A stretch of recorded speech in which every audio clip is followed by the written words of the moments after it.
네, 안녕하세요. 이번 시간은 정보공개 청구 달인되기의 마지막 시간인데요. 오늘은 공공기관별 정보공개 사례에 대해서 좀 알아보도록 하겠습니다. 두 분 안녕하세요. 네, 안녕하세요. 네. 일단 우리나라에서 가장 정보공개 청구가 많이 접수되는 곳은 어디인가요? 네, 아마 단일 기관으로는 서울시가 가장 많이 접수되는 것으로 알고 있는데요. 1년에 평균 한 1만 건 정도 접수된다고 해요. 그런데 이렇게 서울시가 많이 접수되는 원인을 잠시 생각해 보면 사실 서울시는 알아서 미리 공개를 많이 하거든요. 그리고 서울시는 생산된 문서의 목록을 다 미리 공개를 해요. 그래서 시민들이 그 서울시에서 무슨 일을 하고 있는지 제목 정도는 알 수 있는 거죠. 그리고 이제 자기가 궁금하다 싶으면 사실은 구체적으로 서울시는 정보공개 청구가 들어와요. 그래서 뭐 문서번호 얼마, 제목 이렇게까지도 들어온단 말이죠. 그거는 그런 것들을 미리 다 목록을 제공하기 때문에 그런 청구들도 많이 들어오게 되는 것 같습니다. 그 서울시와 비견될 만한 곳이 국가기록원입니다. 국가기록원은 이제 그 비현용 기록이라고 그러는데 그 일반 부처에서 기록을 다 쓰고 나서 준연구 기록, 연구 기록, 그러니까 보존 기간을 그렇게 이제 기록들을 이제 이관하게 돼 있습니다. 국가기록원으로.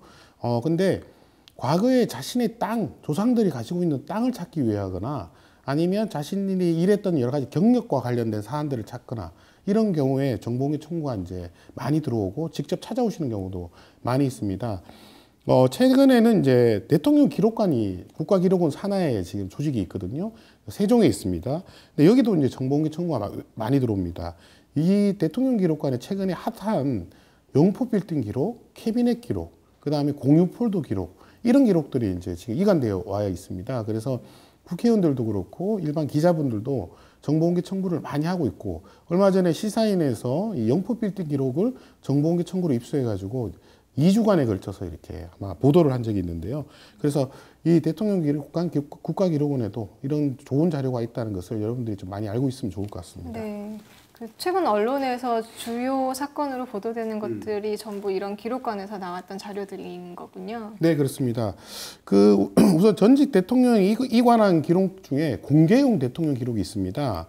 그래서 생각보다 많은 기록들이 공개로 이렇게 분류가 돼서 이렇게 돼 있고요. 여기에는 사진, 동영상, 대통령 선물 등 아주 중요한 기록들이 많이 있고요. 그 다음에 대통령들이 대통령 지정 기록물을 지정해서 이렇게 한 기록들이 있어요. 이것은 이 기록들을 남겨둘 테니까 잘 보호해주면 이 기록들 내가 파기하지 않고 대통령 기록관으로 이관하겠다, 이렇게 선정하는 기록들인데, 이 기록들을 공개하려면 국회의원 200명 이상의 동의를 받거나 고등법원의 영장을 받아야 됩니다. 근데 최근에 이 기록들이 해제되고 있어요. 그래서 노무현 전 대통령, 이명박 전 대통령의 대통령 지정 기록물이 지금 해제되고 있어서 많은 지금 관심을 보여지고 있고요. 또 아까 말씀드린 것처럼 영포 빌딩 같은 기록들도 지금 분류를 하고 있습니다. 그래서 공개가 상당히 많이 진행됐거든요. 그래서 이런 기록들도 언론을 통해서 계속 지금 정보공개 청구가 접수가 되고 있는 그런 상황입니다. 그러면 그 정보공개 청구를 잘 하려면 어떤 기관에서 어떤 정보를 관리하고 있는지를 알아야 할 것 같은데요. 변호사님이 계시는 그 서울시에는 주로 어떤 정보들이 있나요?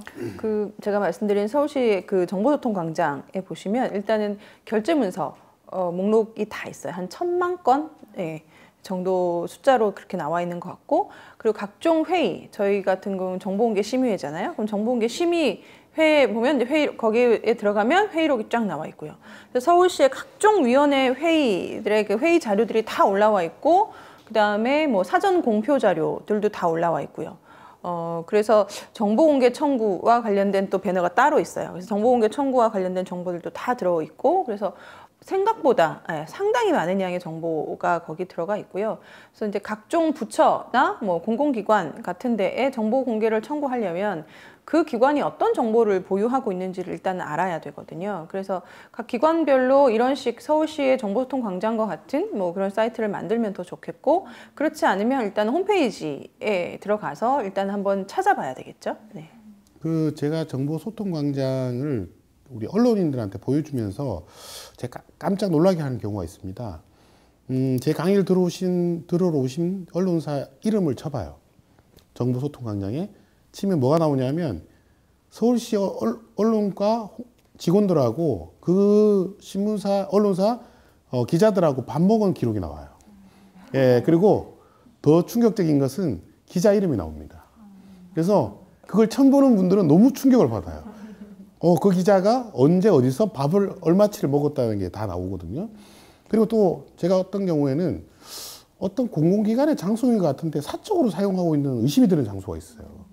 뭐 최근에도 그런 일이 좀 있었는데 거기 주소를 이렇게 한번 이렇게 기억해놨다가 정보소통광장에 쳐보면 관련 기록이 나와요. 그러니까 거기가 과거에 뭘 했다는 것인지 이런 거 나오기도 하고 또 제가 많이 해보는 거는 이런 겁니다. 자료 제출 요구랑 제가 글자를 많이 쳐봐요. 그 치면 뭐가 나오겠어요? 자료 제출 요구? 주로 국회의원들이나 지방의원들, 서울시의원들, 구의원들이 요청한 기록 목록이 나옵니다. 어떤 기록을 요청했고 그 다음에 그게 또 공개되는 경우도 있어요. 그런 기록들은 굉장히 중요하죠. 왜냐하면 서울시에 어떤 지금 의원들이 관심을 가지고 있는지 이런 것들을 다 검색해 볼 수 있는 것이죠.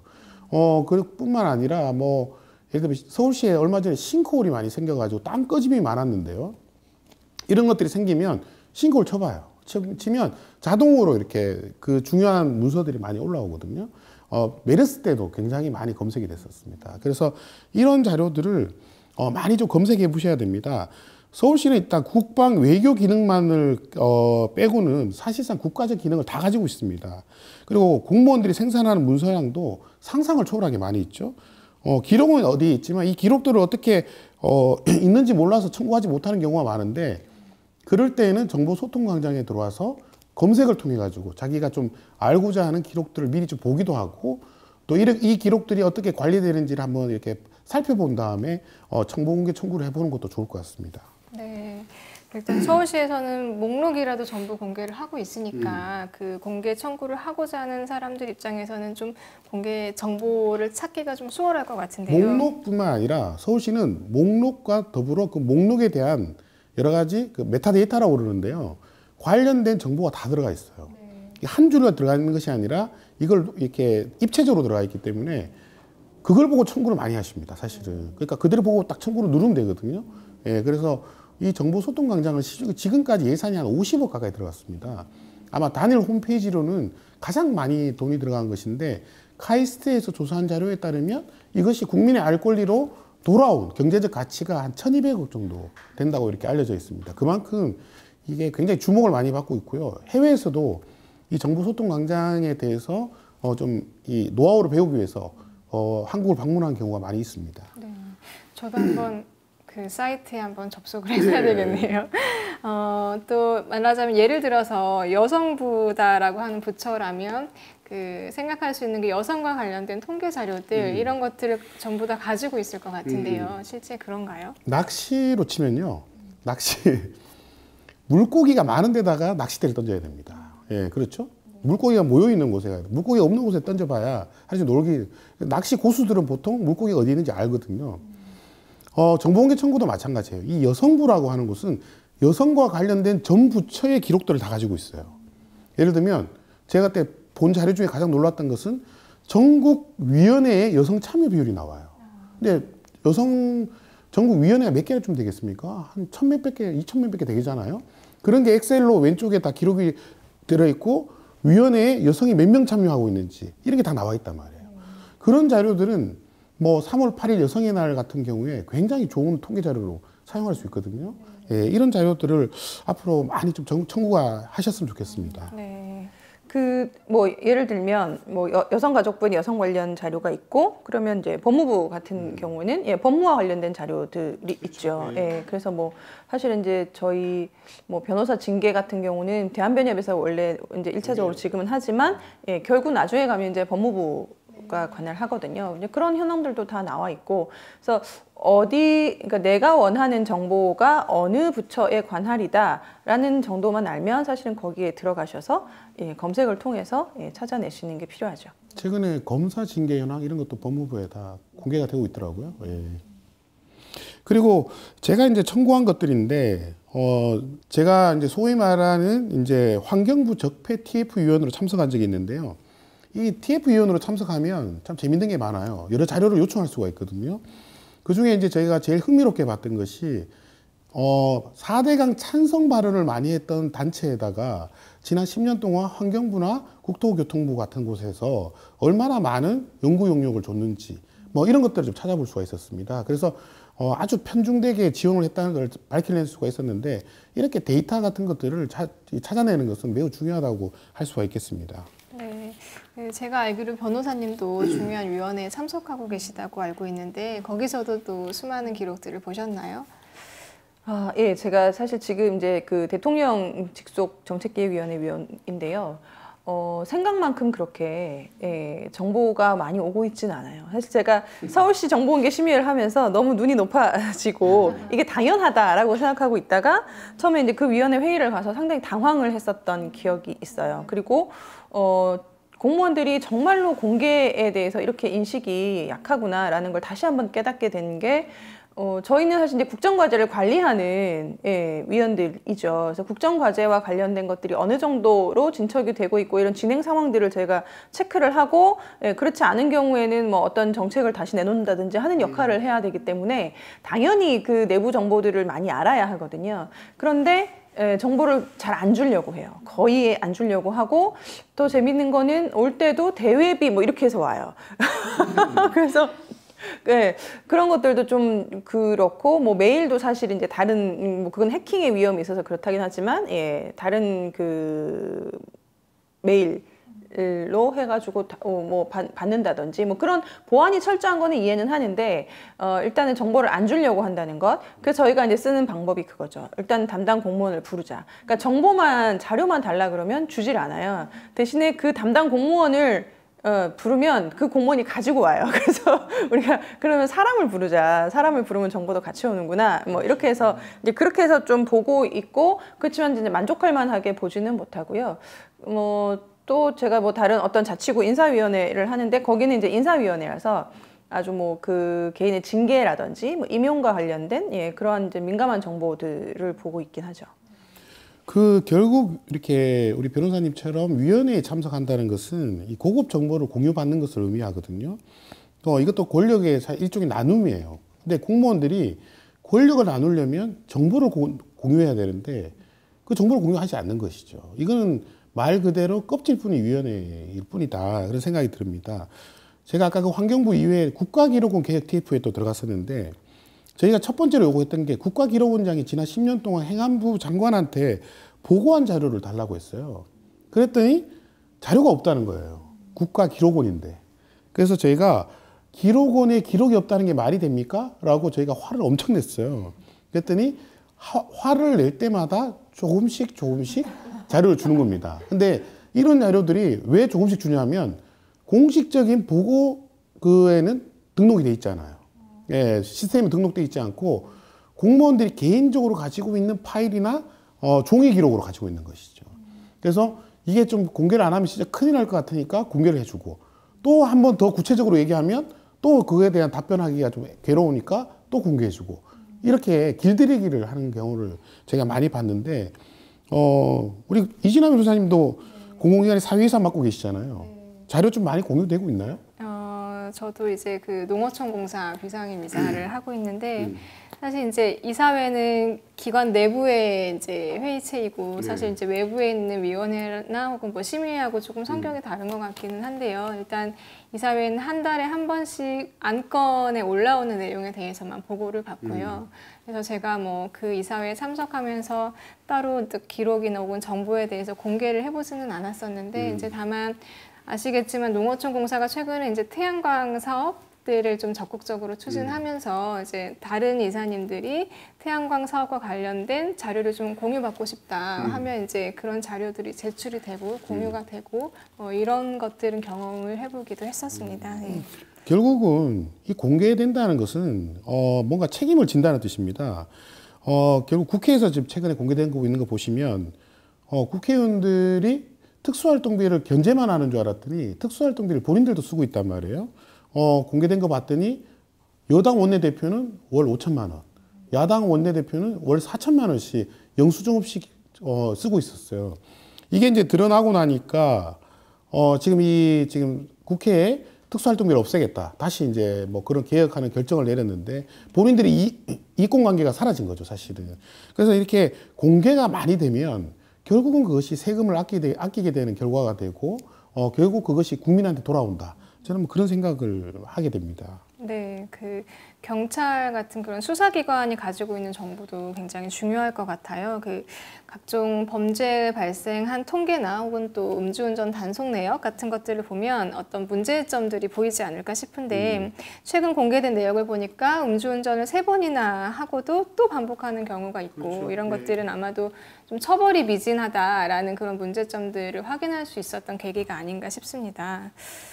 이 수사나 재판 관련된 그 정보는 제가 사법연감이라고 해가지고 1년에 한 번씩 통계가 나와요. 그래서 이제 그걸 보면 아주 뭐 구체적인 정보까지는 아니더라도 1년에 재판에 회부된 건이 몇 건이고 그 중에 뭐 유죄가 몇 프로고 그다음에 뭐 구속률이 얼마고 뭐 이런 각종 그 범죄 수사 내지는 재판과 관련된 정보들은 이제 사법연감을 보시면 확인을 하실 수 있고요.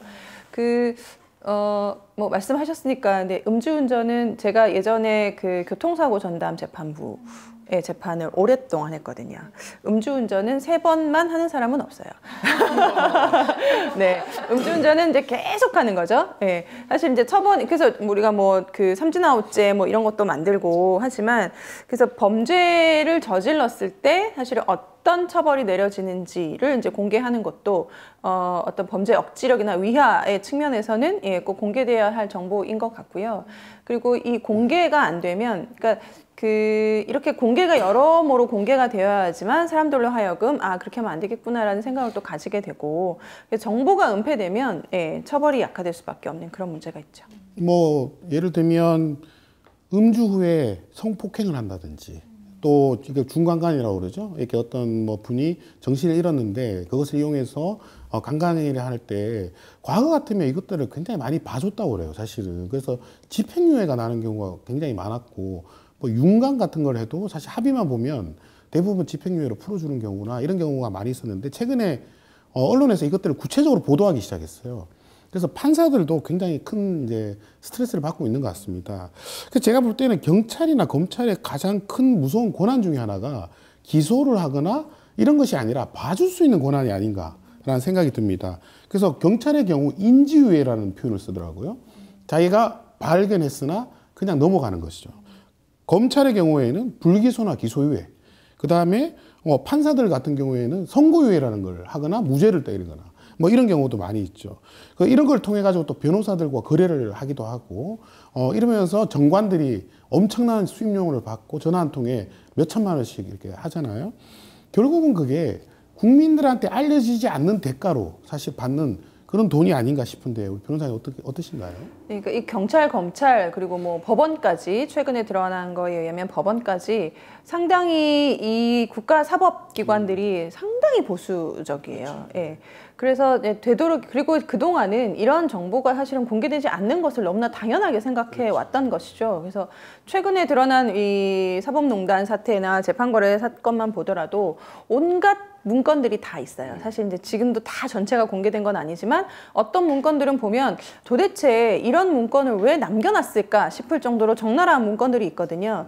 그러면은 그 사람들은 왜 그런 그 문건들을 남겨놨냐, 공개될 거라고 한 번도 생각해 본 적이 없는 거예요. 충성하기 위해서 남겨놓은 거 아닐까? 당연히, 그러니까 그렇죠. 이제 윗사람한테는 이제 그런 걸 이제 보여주기 식인데, 사실 우리가 어떤 문건을 만들 때 이게 남을 수도 있다, 이게 나중에 공개돼서 자기한테 어떤 부메랑으로 돌아올 수도 있다고 생각하면 사실은 되게 조심하게 되잖아요. 근데 적나라한 문건들이 많단 말이죠. 그러니까 법원은 여태까지 한 번도 공개에 있어서는 성역이었던 거예요. 법원에서 무언가를 하는데 판사들은 뭐 판결로 말한다, 뭐 이런 그 한 문장으로 모든 걸 다 숨길 수 있었던 시대였던 것이죠. 그래서 이제 재판거래도 모든 것들이 다 비공개되다 보니까 이제 일어날 수밖에 없었던 거고, 말씀하셨던 정관예우도 사실은 정관예우가 가장 많이 작동하는 분야가 이 인신구속 의 차원이에요. 그래서 무죄를 받느냐 유죄를 받느냐 하는 것보다는 일단은 구속이 되느냐 마느냐가 가장 중요하기 때문에 그런 아주 큰 권한을 가지고 있는 거고요, 검찰로서는.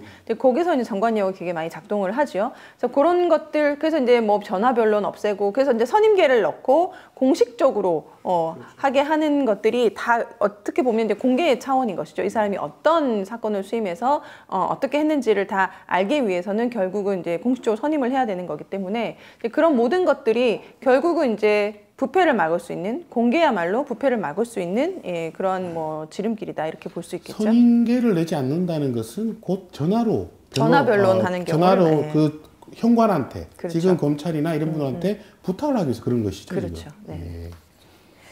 또 그 최근에 국민권익위에서 그 해외 출장을 부당한 경비로 요용했던 그 결과 같은 것들이 공개가 됐는데요. 공개 내용에는 국회의원 38명을 포함해서 총 261명이 적발됐다 이런 발표를 했는데 정작 중요한 게 발표가 안 된 것 같더라고요. 네, 국민권익위원회가 이거 발표를 할 때 뭘 하나가 뺐어요. 뭘 뺐냐? 38명의 명단이 빠졌어요. 그래서 기자들이 질문을 하니까 이거는 국회가 발표할 일이라서 국회에다 통보했다고 그랬거든요. 그래서 재빨리 시민단체들이 국회에다 정보공개 청구를 했어요. 그랬더니 뭐라고 그랬냐면 충격적인 답변을 했습니다. 우리는 통보를 받은 적이 없다. 한쪽은 통보를 했다 그러고 한쪽은 받은 적이 없다. 이렇게 해가지고 정보공개 청구가 양쪽 기관 다 비공개를 그러니까 부존재가 된 거죠. 이거 지금 발표는 했는데 자료는 없어진 거예요. 근데 이렇게 서로 미루기를 하는 경우가 굉장히 많이 있고요. 이 자료 부존재라는 것이 말입니다. 옛날에는 공공기록물법이 없을 때는 자료를 그냥 집에 가져가는 경우도 있고 불태우는 경우도 있었고 지금도 저는 공공기록물법이 이렇게 지금 시행된 지가 벌써 18년이 넘었는데 아직도 이렇게 자료 부존재라고 이렇게 공식적인 기관에서 답변을 하는 걸 보고 굉장히 감정이 놀랐습니다. 예. 그러니까 이게 정보를 그 기관이 보유를 하고 있는지 없는지를 아는 것이 중요하고요. 그래서 아까 처음에 아까 말씀드렸던 서울시가 이제 어떤 생산한 문건의 목록을 쫙 이제 공개를 한다고 했잖아요. 등재가 이제 되는 거죠.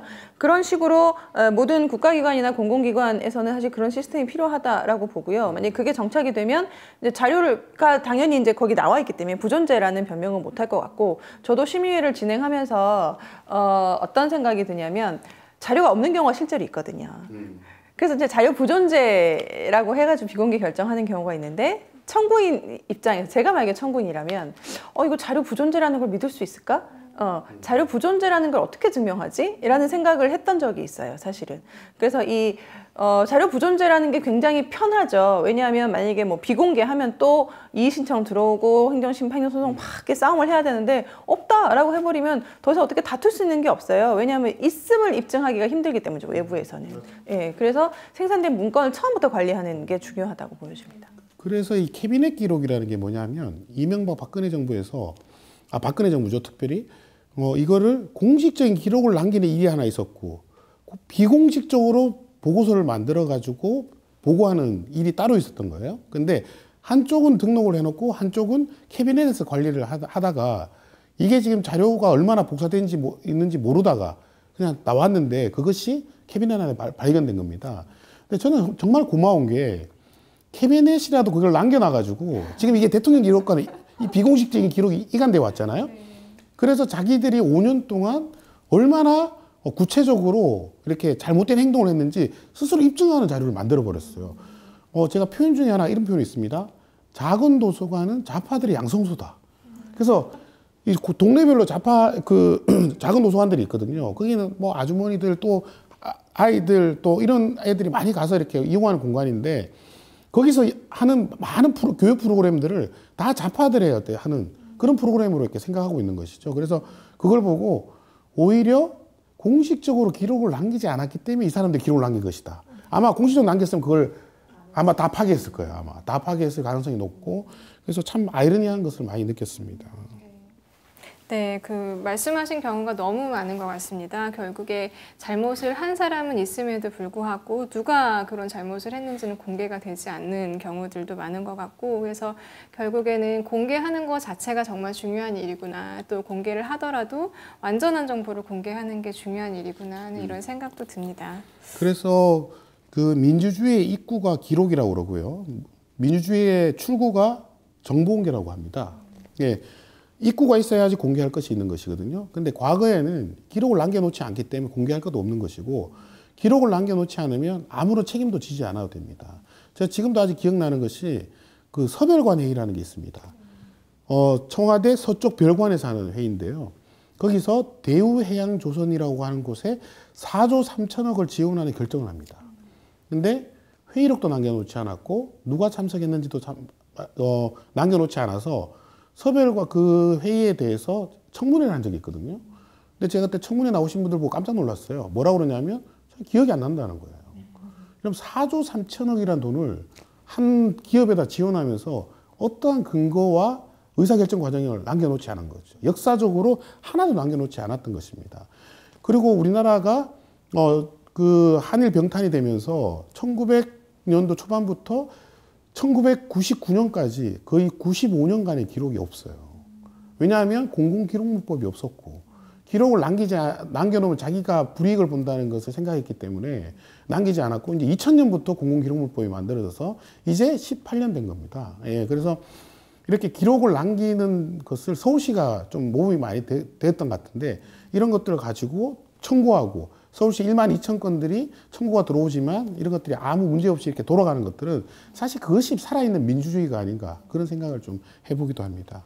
네, 제가 있는 정책기획위원회에서 최근에 이제 반부패 TF를 만들었어요. 그래서 우리나라의 이제 반부패 정책을 한번 이제 보자, 망라해서 보자라는 취지에서 이제 만들어졌는데 그 반부패 TF 회의를 하면서 중요하게 저희가 논의했던 게 사실은 정보공개입니다. 네, 그래서 이게 이제 부패 행위가 벌어지고 난 이후에 이제 처벌이나 뭐 이런 것들도 중요하지만 부패 행위가 일어나기 전에 감시하는 것이 더 예방하는 차원에서는 중요하고 그러기 위해서는 정보가 공개돼야 한다는데 다들 이제 공감대를 이룬 것이죠. 그래서 정보 공개를 하지 않으면 무엇이든 공개하지 않으면 썩기 마련이고 부패하기 마련이다 이런 말씀을 드리고 싶습니다. 마지막으로 한 말씀만 드리면 제가 2009년인가 10년에 이제 중국을 갔다 왔습니다. 중국 아시아재단에 저를 초대해서 중국의 정보공개법을 만드는데 좀 도와달라고 그래서 제가 가서 말씀을 드렸더니 중국에서 되게 충격적인 얘기를 했어요. 동양 국가에서 부패를 가장 빨리 극복한 나라가 어디냐라고 이렇게 자료조사를 했더니 한국이 뽑혔고 그 한국에서도 뭐 때문에 뽑혔냐 봤더니 정보공개 제도가 1순위였습니다. 그래서 중국도 부패가 그냥 때문에 중국이 굉장히 그걸 힘들어 하거든요. 그래서 그분들은 관시라고 그래가지고 자기 인간관계에 관계된 분들을 다 이용하고 이런 것들을 당연시하고 있는데 한국의 정보공개 제도를 벤치마킹해라 라고 해서 2010년부터 정보공개 제도를 도입했습니다. 그리고 북경이나 뭐 이런 데 정보공개 청구를 막 자유롭게 하는 것이죠. 가서 제가 시민단체들하고 같이 간담회를 하면서 느꼈던 것은 중국이 정보공개 청구가 막 도입되면서 굉장히 많이 변하고 있다는 거예요. 이만큼 정보공개 제도라는 것은 굉장히 중요한 제도인 것 같다는 생각이 많이 들었습니다. 이제 저희가 준비했던 마지막 시간이었는데요. 오늘 그 공공기관별 사례에 대해서까지 다 알아봤고 또 저희가 그동안 준비했던 모든 강의가 오늘로써 마지막 방송이 될 것 같습니다.